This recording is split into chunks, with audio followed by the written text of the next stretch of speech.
Odisseia de Homero, de Stélio Torquato, voz, Iba Mendes. Peço a Deus inspiração para que eu possa narrar a saga do grande Ulisses, tanto em terra quanto em mar, e como por 20 anos ausentou-se do seu lar. Já em outra ocasião, tratei da guerra de Troia, ao referir-me à Ilíada, de Homero rara joia, torno ao tema bem seguro, pois a verdade me apoia. Assim como na Ilíada, a citada epopeia, também a guerra de Troia é o tema da Odisseia, mas nela novas façanhas seguem juntas na boleia. Nessa obra de Homero, muda o protagonista. Aquiles saiu de cena, Ulisses é o grande artista, e outras sagas são contadas pelo grego ficcionista. O valoroso Ulisses sobre Ítaca reinava, era esposo de Penélope, mulher que idolatrava, e que lhe dera Telêmaco, filho que muito amava. Convém dizer que Telêmaco era ainda um bebezinho, quando o pai foi convocado para trilhar o caminho, que o levaria a Troia, lugar de dor e espinho. Sem querer deixar o filho, a esposa e seu lugar, louco fingiu ter ficado e salpou-se a semear sobre o solo arenoso que ficava junto ao mar. Mas eis que alguém colocou na direção do arado o inocente Telêmaco só para ver o resultado. Assim o plano de Ulisses foi logo desmascarado. Partiu então para a guerra, deixando a esposa e o filho. Seu coração era um trem que já não tinha mais trilho, e longe do reino amado seu olhar perdeu o brilho. Assim os anos passavam, tristes, cruéis, pesarosos. Batalhas se sucediam com seus ritos tenebrosos. Ulisses se destacava com seus atos corajosos. Agora, fim da guerra, que durou 10 longos anos, Ulisses sonha com a volta e com o fim dos desenganos, mas a deusa Afrodite tem para ele outros planos. Como se sabe, Afrodite os troianos protegia, por isso se encheu de fúria quando o fogo consumia a cidade que amava e que agora sucumbia. O alvo maior da ira da eterna deusa do amor era o herói Ulisses, o idealizador do cavalo de madeira que a Troia trouxe à dor. O cavalo de madeira era um presente de grego, pois no seu bojo escuro, como a gruta de um morcego, soldados estavam prontos para pôr fim ao sossego. Enquanto Troia dormia, do cavalo eles saíram, e com muita crueldade a cidade destruíram, e pondo fogo em tudo, felizes eles partiram. Mas a fúria de Afrodite, vendo de Troia o final, não permitiu que Ulisses, pai do cavalo de pau, retornasse para casa e sossegasse afinal. E da vingativa deusa, um ardil logo se nota, as 12 naus que formavam do nobre grego a frota, são açoitadas por ventos que as desviam de sua rota. O projeto da imortal teve pronta eficácia, as naus gregas são levadas até a costa da Trácia, ali distante de Ítaca, Ulisses paga a audácia. Ao reino do povo Cícone, a frota grega chegou, havia ali muito luxo, que aos gregos maravilhou, e também a vil cobiça fortemente despertou. Mesmo sendo recebidos com toda a amabilidade, os comandados de Ulisses, sem qualquer civilidade, não tardaram a pilhar o que viam na cidade. Aquele comportamento irritou os hospedeiros, que passaram a perseguir aqueles maus forasteiros. Teve Ulisses que fugir com todos seus marinheiros. Em seguida o vento Bóreas, vindo das bandas do norte, empurrou as naves gregas para uma armadilha de morte. Era a terra dos lotófagos, povo de solene porte. Havia ali uma planta de frutos adocicados, que todos que ingeriam ficavam como drogados, desejando ali ficar para sempre instalados. Só à força alguns homens deixaram o tal lugar, pois aqueles doces frutos ousaram experimentar e com a mente turbada esqueciam-se do lar. Após esse episódio e a salvo da armadilha, Ulisses veio aportar numa espécie de ilha, que logo se revelou a oitava maravilha. Muitas cabras e ovelhas lhe chamaram a atenção, logo algumas se tornaram fonte de alimentação, pois a fome dominava toda a tripulação. Junto com os melhores homens, Ulisses foi explorar as dádivas que havia naquele rico lugar, assim com muito cuidado pôs-se a investigar. Dentro de uma caverna, queijos imensos acharam, serão rodas de carroça, uns aos outros perguntaram, e vendo que eram queijos, todos se maravilharam. De repente o chão tremeu, assustando os marinheiros. Parecia um terremoto que ameaçava os outeiros. O que está acontecendo? Questionavam-se os guerreiros. Entra então na tal caverna o ciclope Polifemo, gigante de um só olho, cujo furor era extremo, filho era de Poseidon, dos mares o Deus Supremo. Rolando uma enorme pedra, a caverna ele fechou, acendeu uma fogueira que tudo iluminou, e foi assim que num canto os gregos ele encontrou. Quem são vocês? Perguntou, de forma muito arrogante. Somos guerreiros da Grécia, Ulisses disse ao gigante. Derrotamos os troianos, queremos seguir avante. Sem nenhum aviso prévio e com muita violência, o monstro matou 2 gregos e sem qualquer penitência, devorou ambos os homens, sem espaço para clemência. Devorarei vocês todos, 2 homens de cada vez. Aqui sou o soberano, faço e desfaço as leis. Portanto, decreto agora o fim de todos vocês. Com essas duras palavras, Polifemo foi dormir. Ele estava muito certo que ninguém ia fugir. A entrada da caverna não conseguiam abrir. Mas o astuto Ulisses teve uma ideia brilhante. Com uma estaca afiada, fura o olho do gigante. Polifemo então desperta, em meio à dor lancinante. Não podendo enxergar o seu agressor nefando, Polifemo abriu a porta e ali ficou esperando. Ele pensava consigo, pego quem for escapando. Para apanhar quem lhe trouxe, tamanha enviou amargura.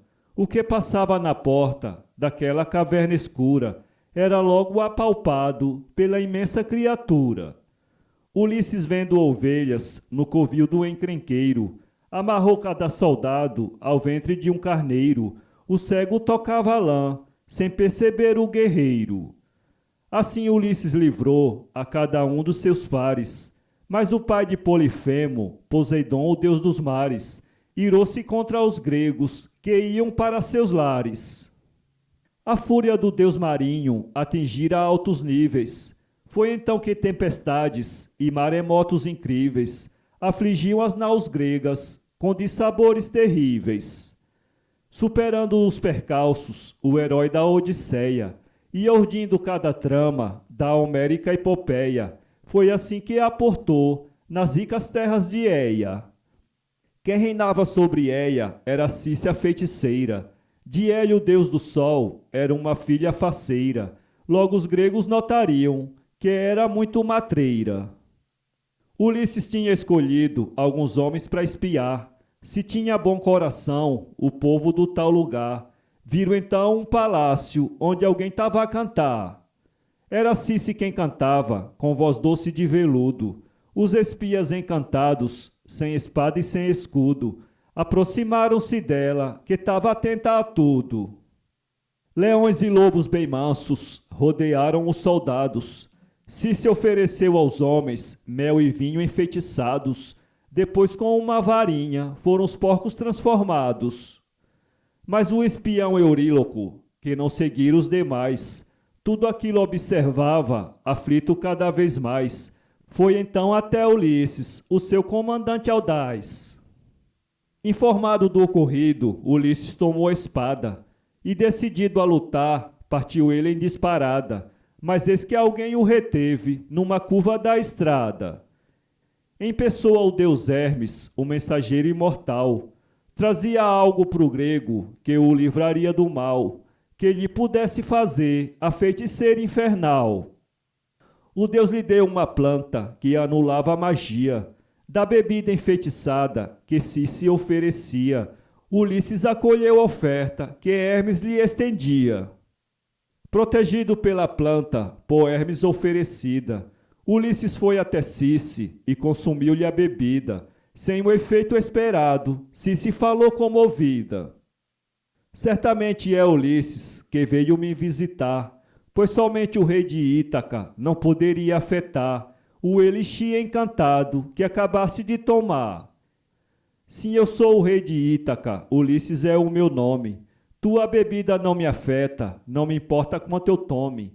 Aqui vim manifestar o ódio que me consome. Liberta os meus guerreiros, pois estão a meu serviço. Eles sofrem tua maldade, é responsável por isso. Reverta agora o mal, quebrando o teu feitiço. Como o arado da paixão, a alma de todos lavra. Se gamou no herói, que tinha o dom da palavra, deu o que ele requeria e fez-se do amor escrava. Ao longo de um ano inteiro, ele foi de Circe amante, mas a saudade de casa era imensa e constante. Cabia assim retornar à vida de viajante. O dia da despedida foi triste e doloroso, pois Circe amava a Ulisses, herói bravo e valoroso. Dessa forma o olhar dela se mostrava lacrimoso. Sai do comovido lábio um derradeiro aviso. Para retornar a Ítaca, saiba que será preciso ouvir no mundo infernal de Tiresias o juízo. Somente o cego adivinho conhecia o rumo certo, que levava para Ítaca, reino de Ulisses o esperto, lugar de imensa beleza e de riquezas coberto. Mas Tiresias habitava a região infernal, reino sombrio de Hades, o poderoso imortal, e os gregos não sabiam chegar à mansão final. Para ajudar o amado, Circe um vento lhe envia, para conduzir os navios, servindo assim de guia. Chegaram, pois, ao inferno, no curso de um só dia. Logo foram alcançados pelas vis sombras dos mortos. Era uma cena assustadora naqueles sombrios portos, que perturbavam o olhar com os seus contornos tortos. Muitas almas de guerreiros que em Troia pereceram, ante os olhos de Ulisses, de súbito apareceram, Patroclo, Ajax, Aquiles e outros que ali morreram. Os mortos anteciparam o que iria ocorrer, quando novamente Ítaca Ulisses pudesse ver. Também disseram ao herói o que devia fazer. Nesse momento uma visão, grande dor ao herói trouxe. Anticléia, sua mãe, de Ulisses aproximou-se, e o coração do guerreiro com a dor estilhaçou-se. A mãe ainda vivia quando pra guerra partira, por isso a dor era tanta quando no Hades a vira, de tanta saudade dele é que ela sucumbira. Anticléia fala ao filho sobre os muitos pretendentes que queriam desposar, com base nas leis vigentes, a sua fiel Penélope, que resistia entre mentes. Nisso lhe chega Tiresias, o cego e sábio adivinho. Ele indica ao bravo Ulisses o verdadeiro caminho, que levava para Ítaca, seu lar, sua pátria, seu ninho. Com esta informação, o alvo estava atingido. Deixaram então o inferno, terra de dor e gemido, e partiram para Ítaca, o lar tão doce e querido. Tinham, porém, que passar pela ilha das sereias, criaturas de bom canto, mas que eram muito feias, além de serem as tais, de maldade muito cheias. Meio mulher, meio peixe, aqueles seres dantescos, se alimentavam dos náufragos, hábito dos mais grotesco. Para o repasto buscavam corpos ainda bem frescos. Com seu canto enfeitiçado, atraíam para a morte quem passasse por ali, fosse fraco ou fosse forte. Jogadas contra os rochedos, as naus tinham triste sorte. Porém Ulisses por Circe já estava advertido. Obrigou então seus homens a pulseira nos ouvidos, pois assim não ouviriam das sereias o gemido. Quanto a ele, no entanto, outra foi a solução. Pediu que o amarrassem no mastro da embarcação, pois queria ouvir o canto do monstro da perdição. Ao passarem pelas ilhas das terríveis criaturas, Ulisses sentiu na pele alucinantes torturas. Os cantos o atraíam para rochas muito escuras. Alucinado clamava que o pusesse liberto, mas seus leais comandados mantiveram o rumo certo, conservando-o amarrado e o vigiando de perto. Assim eles superaram as sereias muito cruéis, pois cumpriram com esmero todos eles seus papéis. Por isso passaram livres aqueles gregos batéis.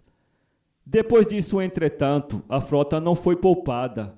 Isso aconteceu por conta de uma atitude impensada de alguns da expedição, por Ulisses comandada. Pela fúria do Deus Sol, os navios naufragaram, pois os marinheiros gregos em um lugar que aportaram, do rebanho do Deus Hélio, algumas vacas roubaram. Agarrando-se a um tronco, Ulisses salvou a vida. Depois disso, uma ninfa, pelo bravo atraída, levou-o para sua casa, dando-lhe pão e bebida. Calipso era o nome da ninfa que o salvou. De Ulisses foi amante, intensamente o amou. O herói por 7 anos ao lado dela ficou. Prometendo que faria imortal a seu amado, Calipso foi conseguindo mantê-lo sempre ao seu lado, mas por saudades do lar vivia angustiado. Mas os deuses ordenaram, deverás deixar partir o esposo de Penélope, que fez Troia sucumbir. A ninfa mesmo sofrendo, teve que a ordem cumprir. Ajudado por Calipso, o herói fez uma jangada. Um adeus triste deixou para sua ninfa adorada, e a rota para Ítaca assim era retomada. Violentas tempestades feriam a embarcação, mas bravamente o herói resistiu à opressão, até que o rei Alcino pôs fim à tribulação. Na corte do rei Alcino foi ele bem recebido, provara muitos manjares e estava bem vestido. Em pouquíssimos lugares se sentira tão querido. Mas outra vez lhe batia uma profunda saudade e o desejo de rever sua querida cidade. Então lhe jurou Alcínio satisfazer sua vontade. Em atenção a Alcínio, Ulisses foi conduzido por alguns gentis faécios, a quem estava agradecido. Terminava a procura, chegando ao lá querido. Mas lembrando o conselho dado na infernal mansão, manteve o anonimato ao retornar para a nação, pois já havia traçado um bom plano de ação. Como dissera Anticleia, cada pretendente ao trono, crendo que o herói morrera, já se sentia o dono do reino que se encontrava em estado de abandono. Para vingar a ousadia e a presunção desses tais, Ulisses já reservara os seus projetos mortais, pois a afronta daqueles o aborrecera demais. Somente ao filho Telêmaco e ao fiel amigo Eumeu, Ulisses se revelou, explicando o plano seu, e assim por muitos dias nada novo aconteceu. Durante os longos anos em que o herói estava ausente, Penélope foi fiel, se mantendo indiferente às propostas que fazia cada novo pretendente. Sendo oprimida por eles a escolher um marido, ela então lhes prometera que depois de ter tecido um manto para o sogro, alguém seria escolhido. Mas a esperta mulher sempre à noite desfazia o trabalho que era feito em pleno vigor do dia. Assim o manto do sogro ela nunca concluía. Mas o plano é descoberto e ela é obrigada a escolher um esposo, tarefa bem complicada. Então lhe propôs um jogo que resolvesse a parada. Cada concorrente ia a mesma prova cumprir, lançar uma flecha com o arco que o rei deixara ao partir. Foi essa a forma escolhida de um novo rei definir. Quando Ulisses retornou para a querida nação, do jogo se aproximava a data de execução. Ao vencedor caberia de Penélope a mão. Disfarçado de mendigo, o herói teve o nome escrito. Para participar do jogo, que há pouco foi descrito, era esperar a hora de pôr o fim ao conflito. Quando o jogo começou, logo lhes ficou visível que envergar o tal arco era tarefa impossível. O desempenho de todos era abaixo do sofrível. Chegara então a vez do tal mendigo tentar. Todos riram do infeliz que o arco queria usar, sem saber que era Ulisses que iriam enfrentar.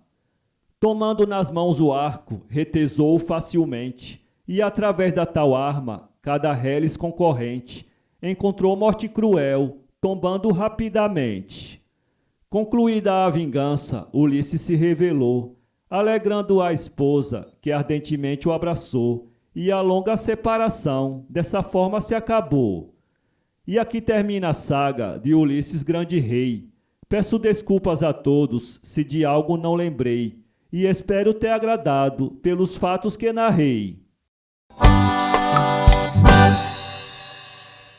Inscreva-se em nosso canal e visite nosso blog www.poeteiro.com.